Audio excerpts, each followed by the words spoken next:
Okay, so you want to own a medieval wool merchant house. You already know the picture. Warehouses stacked to the beams with white Cotswold fleeces, ships riding low in the Thames, your seal pressed into letters bound for Calais and Bruges. Wool is England's oil. It pays for the king's wars, it builds churches with towers too big for their villages. And when the Lord Chancellor of England takes his seat in Parliament, he sits, by tradition, on a sack of it. The whole kingdom balances on the commodity you trade. Now here is the letter that ruins the picture. In the 1480s, a London wool merchant named George Selly is keeping his accounts, and his family's papers survive, hundreds of letters and ledgers, the best window we have into this business. And when you read them, something strange happens. The wool almost disappears. Page after page is about something else. Exchange rates, payment dates, bills falling due at fairs in Flanders. Which debtor is good and which is drowning? The sellers bought wool in England and sold it 3 weeks' journey away,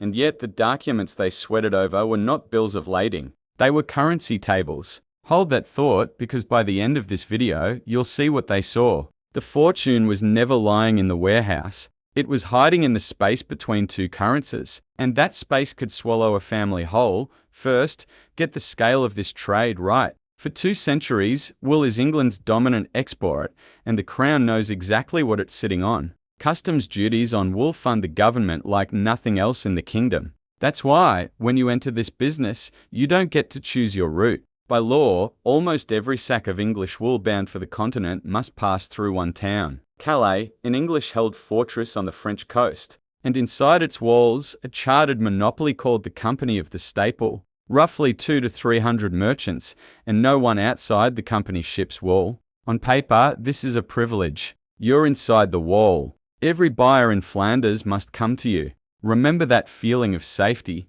We're going to take it apart piece by piece. Now buy your way in. Your season starts far from any ship, in the limestone hills of the Cotswolds, at towns like Northleach and Chipping Campden. You don't ride from farm to farm yourself. You buy from a woolman, a country middleman, who gathers fleeces from 100 flocks. The seller's regular supplier was a Northleach woolman named William Midwinter, and the letters show how the deal really worked. On credit, you take the wool now and pay in installments, because your own money won't come home for a year or more. Fine Cotswold wool costs you somewhere around £8 a sack, and a sack is the fleece of hundreds of sheep. A skilled craftsman in London earns perhaps 6p a day. 1 sack of your inventory represents most of a year of his labour. And you are not buying 1 sack. A serious shipment is 20, 30, 40 sacks at once. Your warehouse is a fortune in fibre, financed by promises. Then the wool starts moving, and every mile has a price.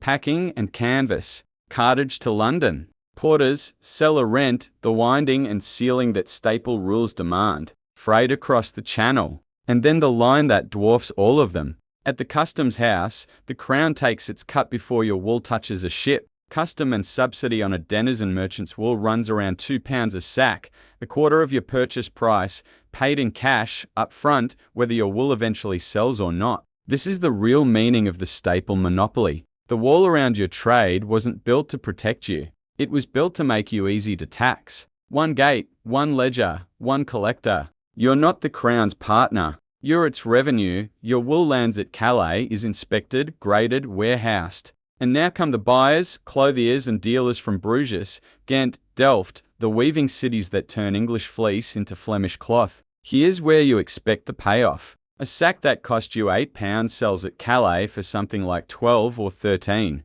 On paper, a fat margin. Now watch it shrink. Subtract the £2 of customs, the shilling costs of packing, freight, cellarage, the interest buried in your credit purchase from Midwinter. What's left is real, but thin. Thin enough that one question decides everything, and it isn't the price. It's this: how does the buyer pay? Because he doesn't pay. Not now, and not in your money. The Flemish buyer takes your wool on credit and promises payment at the great fairs, the marts of Antwerp and Bergen op Zoom, months away. And he will pay in Flemish money. So look at your actual position, the one the romantic picture never shows. You owe English pounds in London, to the woolman, to the customs collector, on dates that do not move. You are owed Flemish money in Brabant, on dates that slip, from men whose solvency you must guess. Your entire business is a bridge between two currencies and two calendars, and the toll on that bridge is set by the exchange rate.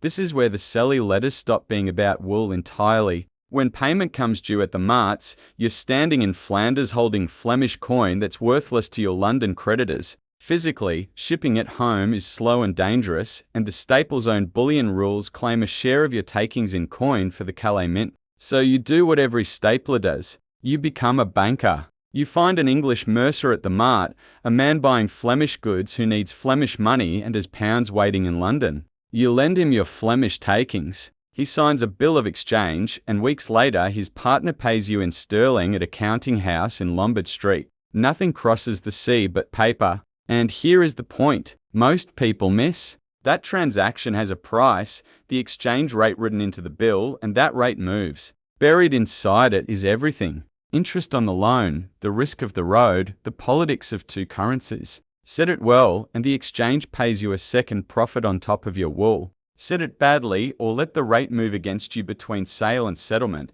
and the exchange quietly eats the wool profit you thought you'd earned. The sellers track these rates the way farmers track weather, because that's what they were. Currency farmers. The wool was just the seed, and the monopoly that shelters you keeps presenting its bill. The Calais garrison, the soldiers on the walls protecting your warehouse, is paid out of the wool customs, and when the Crown's finances buckle, the staple is expected to lend. Forced loans to kings, repaid slowly, sometimes never. The wall protects you, and you pay for the wall, and you lend to the man who owns the wall. Every layer of safety in this trade is a subscription you cannot cancel. Now the threats, and they come from every direction at once. The Channel first. Wool ships sail in convoys because the sea between Dover and Calais is worked by privateers, and the letters talk about them the way we talk about storms, a recurring cost of nature. Then politics. Your buyers live in the lands of the Duke of Burgundy, and when England and Burgundy quarrel, or when Flanders rises in revolt, the marts close.